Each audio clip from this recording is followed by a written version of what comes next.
Hi, YouTube.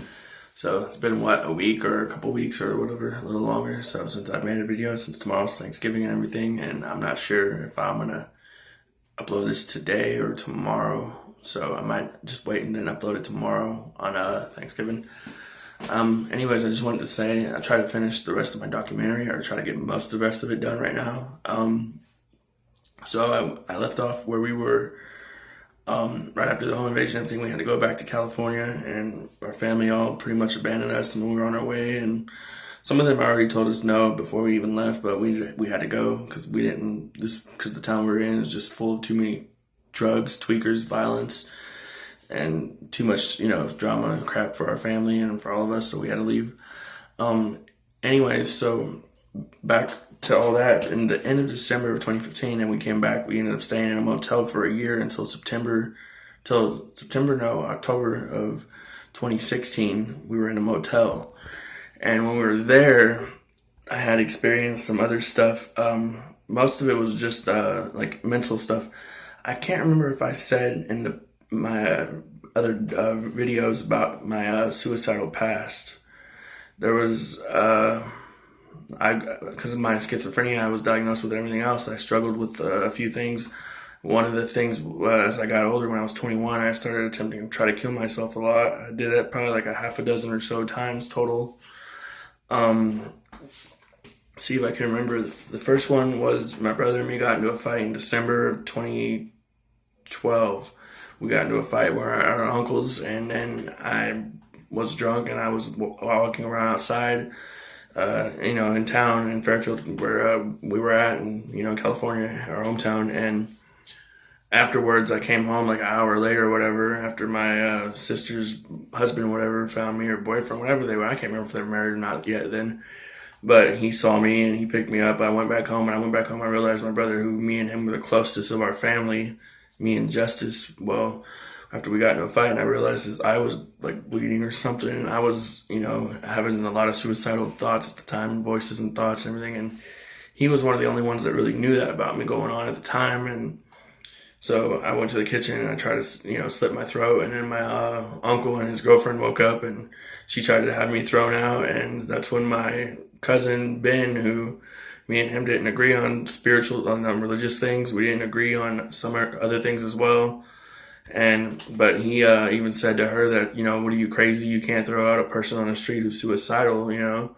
So they called 911. Then, see, in California, I've always only been admitted overnight to a mental place to be evaluated. The next day I'd be sober and they would release me. And because I was always afraid of staying in one of those places long enough to really get help, so I'd always tell them, I'm fine, there's nothing wrong.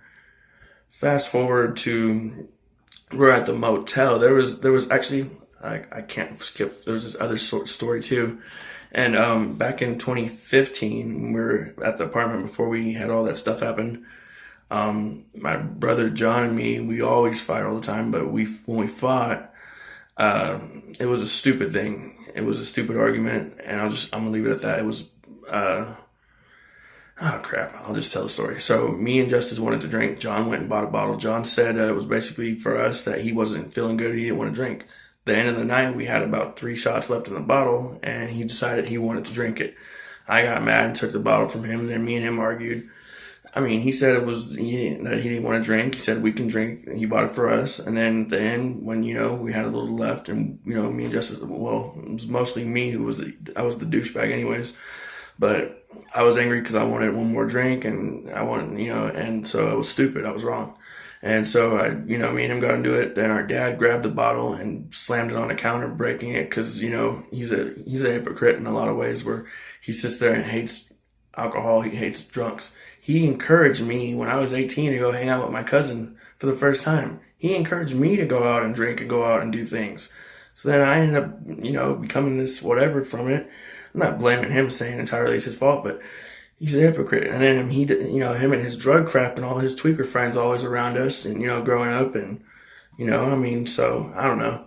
Anyways, back to the story. So he broke the bottle. I got mad, and I ended up punching John one time, and John got mad and hit the wall. And then afterwards, I took a knife and I slit my throat. And Justice saw me do it, so I felt bad.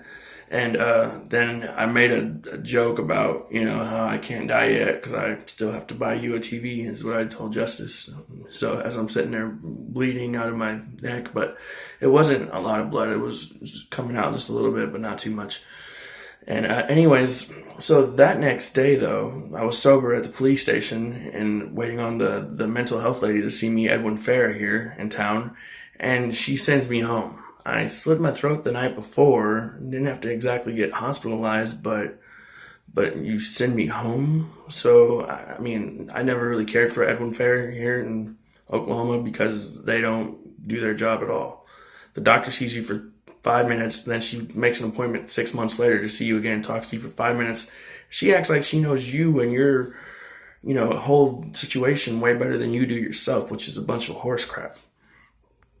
And anyway, so fast forward, then we're a year later, and I had a really really bad I was sober, and I had a really bad day, and I was really going through a lot, and I figured my mind was clear as it's going to be. There's no voices, no thoughts today, and I do need to go get help. It was a realization I had and I came to, and this was in 2016, early 2016 or something.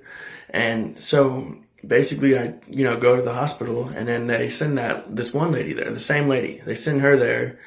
And she basically tells me, because I'm not having no voices and no thoughts at the moment, I'm not suicidal or homicidal or whatever at the moment, she's not going to help me. She sent me home from the hospital, from the emergency room.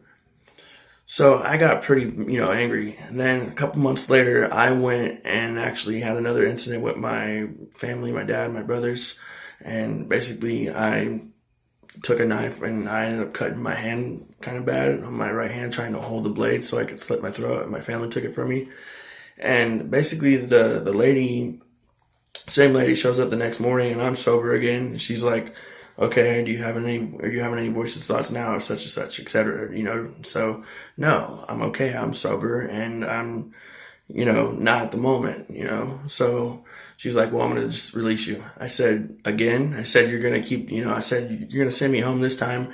And then one of these days I'm going to go. I said, you send me home now, I go and kill myself. You're responsible. I said, and I got attitude. I might have cussed her out. I can't remember. And this was before me and Justice started reading the Bible together in 2017. So this was in 2016.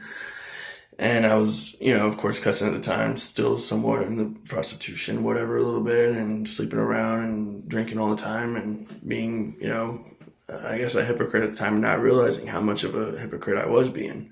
I thought believe in Jesus and God and repent and etc. and everything was good, but that was the false way that most people think. That's the minimal, that most Christians believe, but they're not really Christians because they don't really know the word. They don't really know how to live by the word. So there you go, they're not really a Christian.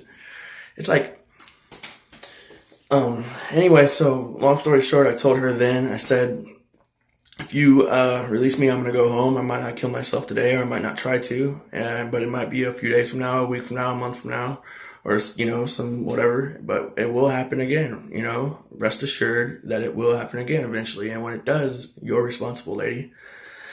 And she got angry. It took her an hour to find me a place, and she was super mad. And I never went back to Edwin Fair much after that again. And yeah, so I was hospitalized in, I think, Woodward or something like that, actually, in Oklahoma for 5 days. And at the time, I had so bad anxiety and panic attacks because that whole thing had just happened less than a year earlier, just 6 months or so, 6 months or less earlier. We had that home invasion and everything else, or etc. Because it was March or April, so of 2016.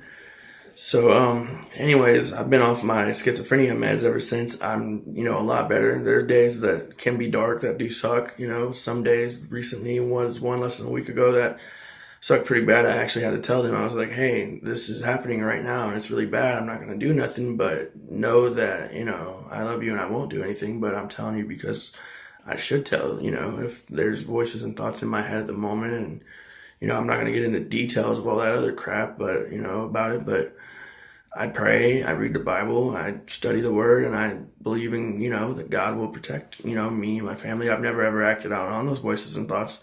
I mean, if you count when I'm drunk and trying to kill myself, yeah, but I've never tried to actually harm my family or any of that other stuff like that the voices of thoughts would, say and all that other stuff. There's a lot going on at the time that, I don't know, there's a lot going on in our family the last few years, and it sucks. But one thing I can say is like be thankful for and blessed for from God is that every time when I do drink, if I ever was, voices or thoughts, it was always just suicidal. It was never homicidal, never this or that. It was never one way or another about anything bad like that. It was, bad enough to, about myself, but that's, that's neither here nor there. I'm just glad that it was only the voices and thoughts about myself and that it wasn't something way worse. I'm going to make another video in just a second.